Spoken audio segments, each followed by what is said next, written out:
২৩ বছরে সুন্দরবনে আগুন লেগেছে অন্তত ২৭ বার। প্রতি বছর প্রায় একই সময় ঘটেছে অগ্নিকাণ্ড। জীববৈচিত্র্য নষ্টের পাশাপাশি ক্ষতিগ্রস্ত হচ্ছে বনের মাটির গুণাগুণ। বন বিভাগের তদন্ত প্রতিবেদনে মনুষ্য সৃষ্টির কারণে আগুনের সূত্রপাত উল্লেখ করা হলেও চিহ্নিত হচ্ছে না দোষীরা, নেওয়া যাচ্ছে না আইনি ব্যবস্থাও।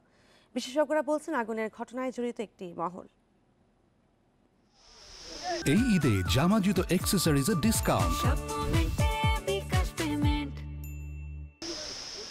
গত ২২ মার্চ শরণখোলা উপজেলার সুন্দরবনের চাঁদপাই রেঞ্জের কলমতেজি এলাকায় আগুন লাগে। তা নিয়ন্ত্রণে এলেও পরদিন আগুন জ্বলতে দেখা যায় শাপলার বিল ২৩-এর ছিলা এলাকায়। পড়ে যায় লতা, গুল্ম ও গাছ।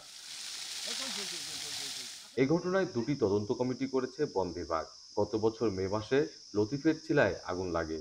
এর আগে কোনো বছরে একাধিকবারও ঘটে অগ্নিকাণ্ড। বন বিভাগ বলছে ২০০২ সাল থেকে এ পর্যন্ত আগুন লেগেছে অন্তত ২৭ বার। সরকারিভাবে টাকা দিয়ে আমরা তারপর মাছ মারি। আমাদের যদি বন যদি না থাকে তাহলে আমরা থাকবো কেমন দ্বারা? আগুন লাগার উদ্দেশ্য বলা যাবে না, কিন্তু ঘটনা হচ্ছে বারবার লাগে, এর কোনো পদক্ষেপ নেয় না সরকার।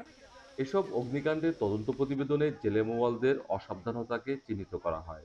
তবে কারণ নিয়ে দ্বিমত আছে বিশেষজ্ঞদের। তারা মনে করছেন পরিকল্পিতভাবে বনে আগুন ধরিয়ে দিচ্ছে একটি মহল, কিন্তু ধরাছোঁয়ার বাইরে থাকছে তারা। যারা এই কাজের সাথে জড়িত তাদেরকে যদি শনাক্ত করা না হয় এবং শাস্তিমূলক ব্যবস্থা বা আইনানুগ যে ব্যবস্থা সেটা যদি না নেওয়া হয়, তাহলে আগামীতেও এই ধরনের ঘটনা হয়তো ঘটতে থাকবে। এ বিষয়ে নজর রাখার কথা বলছে বন বিভাগ। দায়ীদের চিহ্নিতে কাজ চলছে বলেও জানান বন সংরক্ষক।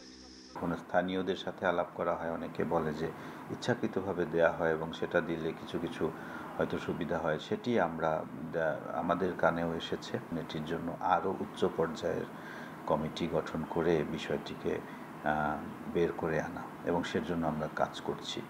অগ্নিকাণ্ড ঠেকাতে সচেতনতায় জোর দিচ্ছে বন বিভাগ। এছাড়া সুন্দরবন সুরক্ষা প্রকল্পের মাধ্যমে নেটিংয়ের পাশাপাশি দ্রুত পানি পেতে খনন করা হচ্ছে ভোলা নদী ও খাল। অভিজিৎ পাল, ইন্ডিপেন্ডেন্ট নিউজ, খুলনা।